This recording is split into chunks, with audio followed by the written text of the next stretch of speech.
Hello friends, ओम श्री गणेशाय नमः। जय श्री कृष्णा।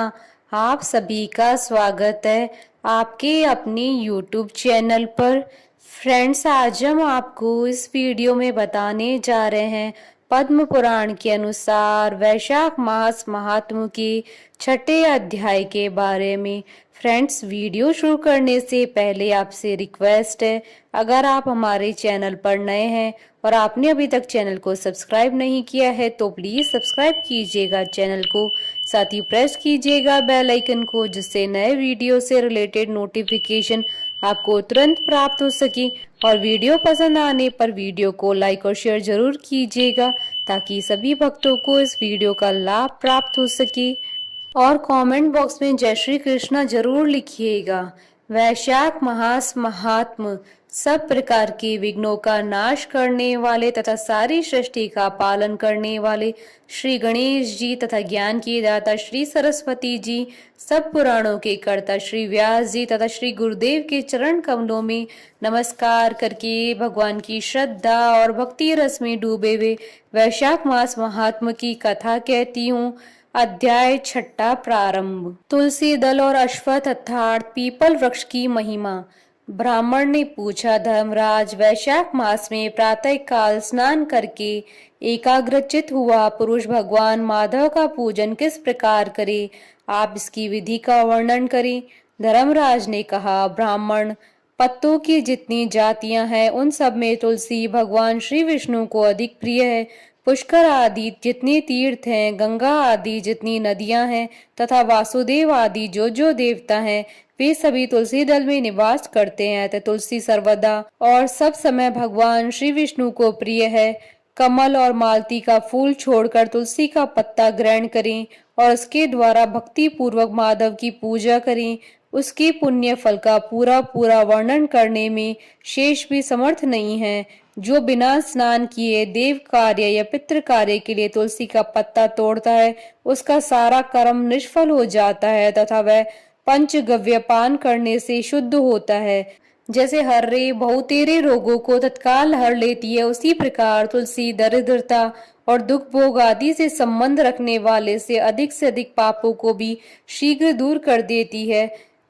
तुलसी काले रंग के पत्तों वाली हो या हरे रंग की, उसके द्वारा श्री मधुसूदन का पूजन करने से प्रत्येक मनुष्य, विशेषतः भगवान भक्त, नर से नारायण हो जाता है। जो पूरे वैशाख भर तीनों संध्याओं के समय तुलसी दल से मधुहंता श्री हरि का पूजन करता है, उसका पुनः इस संसार में जन्म नहीं होता है। फूल और पत्तों के न मिलने पर अन्न आदि के द्वारा, धान, गेहूं, चावल अथवा जौ के द्वारा भी सदा श्री हरि का पूजन करे। तत्पश्चात सर्वदेव में भगवान विष्णु की प्रदक्षिणा करे। उसके बाद देवताओं, मनुष्यों, पितरों तथा चराचर जगत का तर्पण करना चाहिए। पीपल को जल देने से दरिद्रता, काल करनी अर्थात एक प्रकार का रोग नाश हो जाता है। दुस्वप्न, दुश्चिंता तथा संपूर्ण दुख नष्ट हो जाते हैं। जो बुद्धिमान पीपल के पेड़ की पूजा करता है, उसने अपने पितरों को तृप्त कर दिया, भगवान श्री विष्णु की आराधना कर ली तथा संपूर्ण ग्रहों का पूजन भी कर लिया।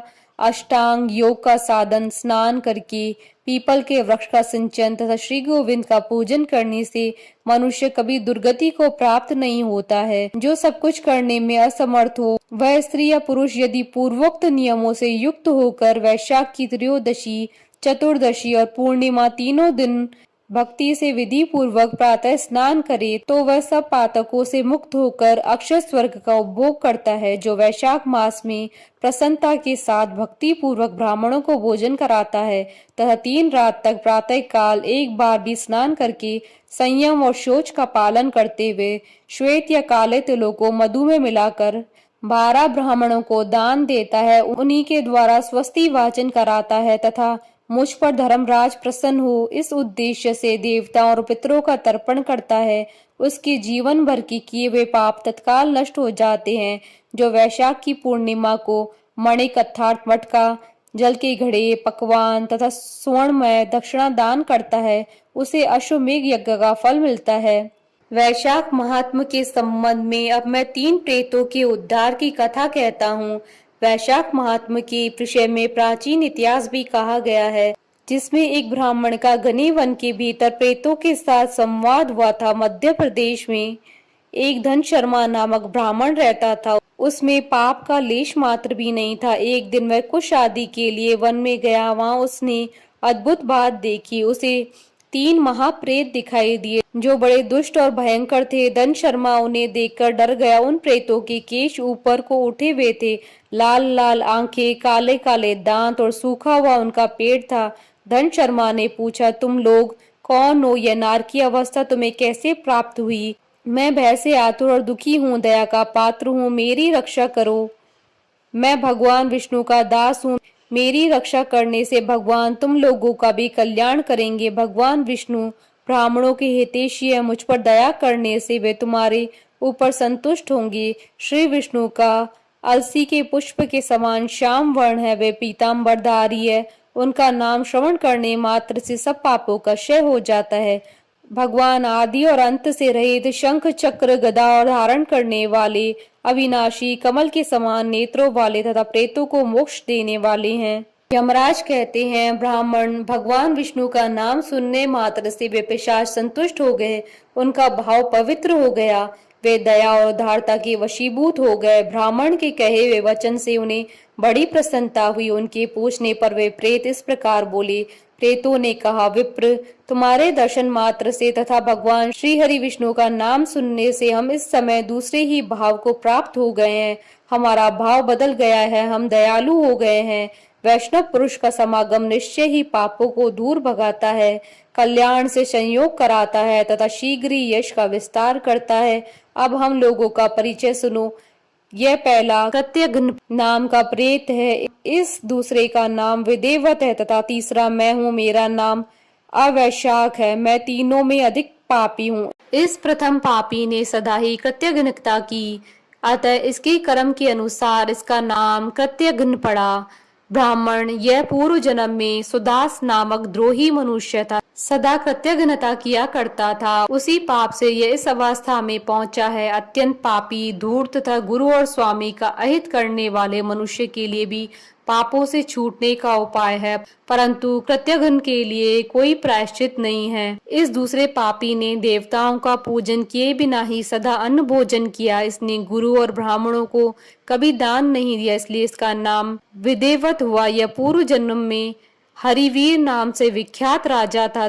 10,000 गांवों पर इसका अधिकार था। यह रोष, अहंकार तथा नास्तिकता के कारण गुरुजनों की आज्ञा का उल्लंघन करने में तत्पर रहता था। प्रतिदिन 5 महायज्ञों का अनुष्ठान किए बिना ही खाता और ब्राह्मणों की निंदा किया करता था। उसी पाप कर्म के कारण यह बड़े बड़े नरकों का कष्ट भोगकर इस समय विदेवत नामक प्रेत हुआ। अवैशाख नामक तीसरा प्रेत मैं हूँ। मैं पूर्व जन्म में ब्राह्मण था। मध्य प्रदेश में मेरा जन्म हुआ था। मेरा नाम गौतम था और गोत्र भी गौतम ही थी। मैं वसापुर गांव में निवास करता था। मैंने माधव मास में भगवान माधव की प्रसन्नता के उद्देश्य से कभी स्नान नहीं किया, दान और हवन भी नहीं किया। विशेषतः वैशाख मास से संबंध रखने वाला कोई कर्म नहीं किया। वैशाख में मधुसूदन का पूजन नहीं किया तथा विद्वान पुरुषों को दान आदि से संतुष्ट नहीं किया। वैशाख मास की किसी भी पूर्णिमा को, जो पूर्ण फल प्रदान करने वाली है, मैंने स्नान, दान, शुभ कर्म, पूजा तथा पुण्य के द्वारा उसके व्रत का पालन नहीं किया। इससे मेरा सारा वैदिक फल निष्फल हो गया। मैं अवैशाख नामक प्रेत होकर सब और विचरता हूँ। हम तीनों के ये प्रेत योनि में पड़ने का जो कारण है वह सब मैंने तुम्हें बता दिया। अब तुम हम लोगों का पाप से उद्धार करो, क्योंकि तुम विप्र हो। ब्राह्मण, पुण्यात्मा, साधु पुरुष तीर्थों से भी बढ़कर है। वे शरण में आए वे महान पापियों को भी नरक से तार देते हैं। जो मनुष्य सदा गंगा आदि संपूर्ण तीर्थों में स्नान करता है तथा जो केवल साधु पुरुषों का संग करता है, उसमें साधु संग करने वाला पुरुष ही श्रेष्ठ है। अतः तुम मेरा उद्धार करो। अथवा मेरा एक पुत्र है जो धनचार्मा नामक से विख्यात है। स्वामिन, तुम उसी के पास जाकर ये बातें समझाओ। हमारे लिए इतना परिश्रम करो। जो दूसरों का कार्य उपस्थित होने पर उसके लिए उद्योग करता है, उसे उसका फल मिलता है। वह यज्ञ, दान और शुभ कर्मों से अधिक फल का भागी होता है। यमराज कहते हैं, ब्राह्मण, उस प्रेत की वचन सुनकर धनशर्मा को बड़ा दुख हुआ। उसने यह जान लिया था कि ये मेरे पिता हैं जो नरक में पड़े हुए हैं। तब वह सर्वथा अपनी निंदा करते हुए बोला। धन शर्मा ने कहा, स्वामिन, मैं ही गौतम आपका पुत्र धन शर्मा हूँ।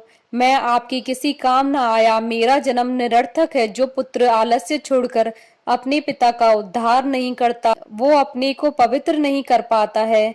जो इस लोक और परलोक में भी सुख का संतान विस्तार कर सके, वही संतान या तनय माना गया है। इस लोक में धर्म की दृष्टि से पुरुष के दो ही गुरु हैं, पिता और माता। इनमें भी पिता ही श्रेष्ठ है, क्योंकि सर्वत्र बीज की ही प्रधानता देखी जाती है। पिताजी, क्या करूं, कहाँ जाऊं, कैसे आपकी गति होगी? मैं धर्म का तत्व नहीं जानता, केवल आपकी आज्ञा का पालन करूंगा।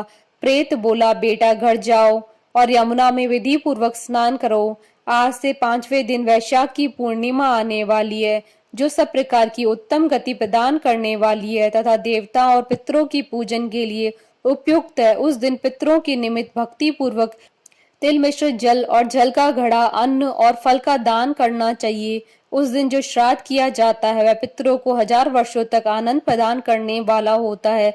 जो वैशाख की पूर्णिमा को विधि पूर्वक स्नान करके 10 ब्राह्मणों को खीर भोजन कराता है, वह सब पापों से मुक्त हो जाता है।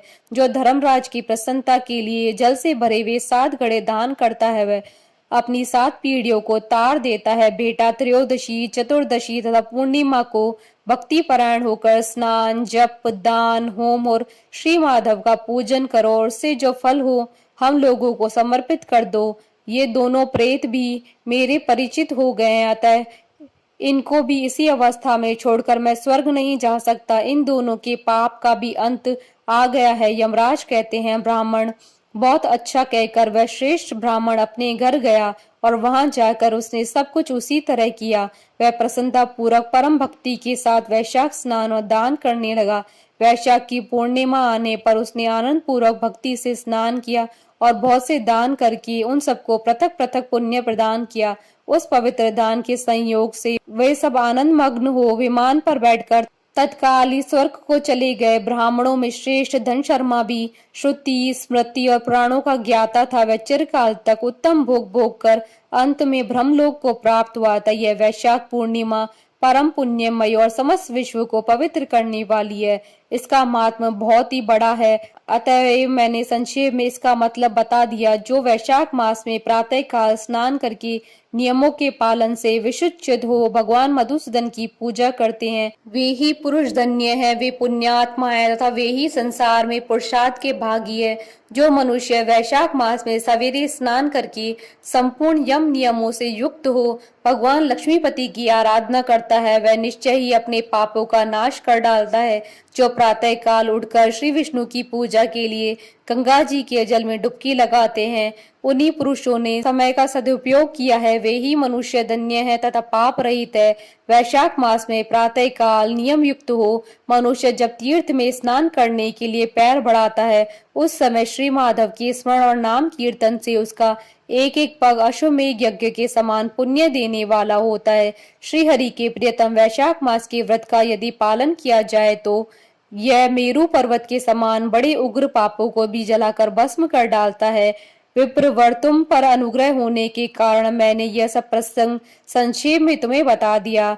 जो मेरे कहे हुए इस इतिहास को भक्ति पूर्वक सुनेगा वह सभी पापों से मुक्त हो जाएगा तथा उसे मेरे लोक यमलोक में नहीं आना पड़ेगा। वैशाख मास के व्रत का विधि पूर्वक पालन करने से अनेकों बार किए हुए ब्रह्म हत्या आदि पाप भी नष्ट हो जाते हैं। यह निश्चित बात है। वह पुरुष अपने 30 पीढ़ी पहले की पूर्वज और 30 पीढ़ी के बाद की संतानों को भी ताड़ देता है, क्योंकि अनायास ही नाना प्रकार के कर्म करने वाले भगवान श्री हरि को वैशाख मास बहुत ही प्रिय है। अतएव सब मासों में ये श्रेष्ठ है। इति श्री पद्म पुराण अंतर्गत वैशाख मास का 6ठा अध्याय समाप्त हुआ। बोलिए भगवान विष्णु की जय, सनातन धर्म की जय। हमारे साथ इस वीडियो में अंत तक बने रहने के लिए आपका धन्यवाद। ओम श्री गणेशाय नमः। जय श्री कृष्ण।